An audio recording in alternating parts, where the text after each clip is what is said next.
Hi నమస్తే అండి. ఇప్పుడు అవతార్ సినిమా చూసాము. సో చాలా బాగుంది. గతంలో అవతార్ 1కి అవతార్ 2కి ఇప్పుడు అవతార్ 3కి చాలా డిఫరెంట్ అనేది తెలుస్తుంది.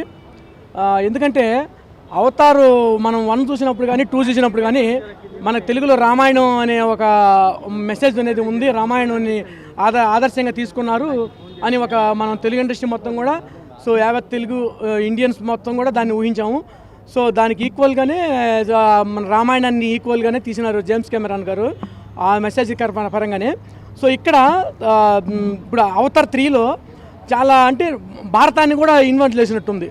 అంటే శ్రీకృష్ణుడు ఒక మనకి పుట్టిన తర్వాత లాస్ట్లో 8వ శ్రీకృష్ణుడు పుట్టిన తర్వాత చాలా భద్రంగా దాచిపెట్టి ఆయన్ని ఎదుగుదలకి అప్పుడు కారణమైనటువంటి వాళ్ళు కూడా ఉన్నదని లాస్ట్లో కూడా బిడ్డ తన పుట్టిన తర్వాత కూడా ఆ బిడ్డని ఎలా భద్రపరచాలో కూడా జేమ్స్ కెమెరాన్ గారు చాలా క్లుప్తంగా వివరించారు.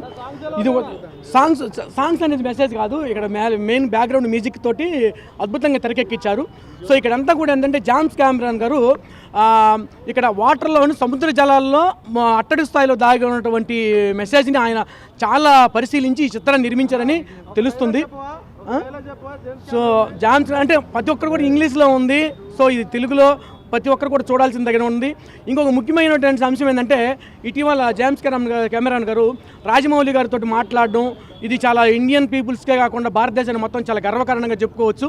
ఆయన ఈ సినిమాను రిలీజ్ ఆదర్శంగా తీసుకొని నిన్న ఇటీవల మన రాజమౌళి గారితో వీడియో కాన్ఫరెన్స్ కాల్స్ మాట్లాడడం మనందరం చాలా గర్వంగా ఫీల్ అవ్వాల్సిన అంశం.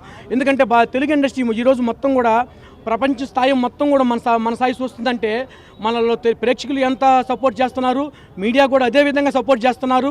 సో రాబోయే రోజుల్లో అంటే ఇప్పుడు ఏలియన్స్ ఉన్నాయని ఒక మెసేజ్ అయితే వస్తుంది కదా, ఆ ఏలియన్స్ని ఆధారంగా తీసుకొని జేమ్స్ కెమెరాన్ గారు ఈ చిత్రం కూడా నిర్మించారు. రాబోయే 2000 సంవత్సరాల తర్వాత కూడా మన భవిష్యత్తులో చెప్పుకుంటారు ఓ జేమ్స్ కెమెరాన్ ఇటువంటి చిత్రాలు అప్పుడే నిర్మించారని. ఎందుకంటే గాల్లో ఎగిరే మోటార్లు వస్తున్నాయి, అవన్నీ కూడా మనం క్షుప్తంగా ఉన్నాయి.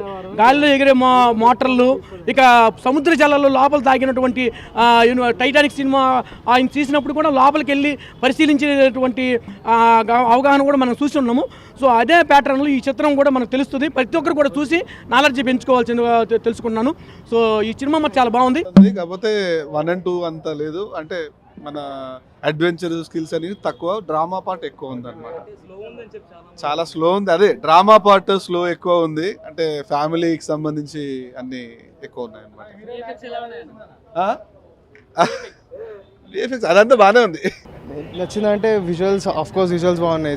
జేమ్స్ కెమెరాన్ విజువల్ అన్ని మీకు తెలుసు, విజువల్స్ బాగున్నాయి. కానీ 3 కంపేర్ చేస్తే Avatar 2 was much better than 3. ఎందుకో ఇంకా సాగదీసిన అనిపిస్తుంది, ఏమో చూడాలి. ఫ్యామిలీ సెంటిమెంట్ చూపించాను. ఫ్యామిలీ సెంటిమెంట్ ఆఫ్ కోర్స్ ఉంటుంది, 1లో ఉంది, 2లో ఉంది, 3లో ఉంది. అవతార్ కోరే ఫ్యామిలీ సెంటిమెంట్ కదా. సో ఫైర్ అండ్ యాష్ అని అంటున్నారు, మరి కనిపించింది ఆ ఫైర్ అండ్ యాషా? యాక్చువల్లీ ఫైర్ వస్తుంది వెళ్తుంది. ఫైర్ బెటర్ అంత ఏమో చెప్పే సాగదీశారు. అంటే పార్ట్ 4 ఉంది, పార్ట్ 5 ఉంది, మళ్ళా వాళ్ళు చనిపోలేదు చెప్పలేదు. సో వాళ్ళు మళ్ళీ వస్తారు, మళ్ళీ ఏమో జేమ్స్ కెమెరాన్ రష్ చేయొచ్చు అనుకుంటున్నాం. 1, 2, 3 చూసాం, కానీ 2 was much better than 3. VFX ఎలా ఉంది? అఫ్ కోర్స్ బాగుంది బ్రో. పీసెక్స్లో చూసాం. సో పీసెక్స్ అయితే సూపర్ ఉంటుంది, పీసెక్స్లో చూడండి. అండ్ పీసెక్స్ 3D తెలుసు. సో విజువల్స్ చాలా బాగున్నాయి.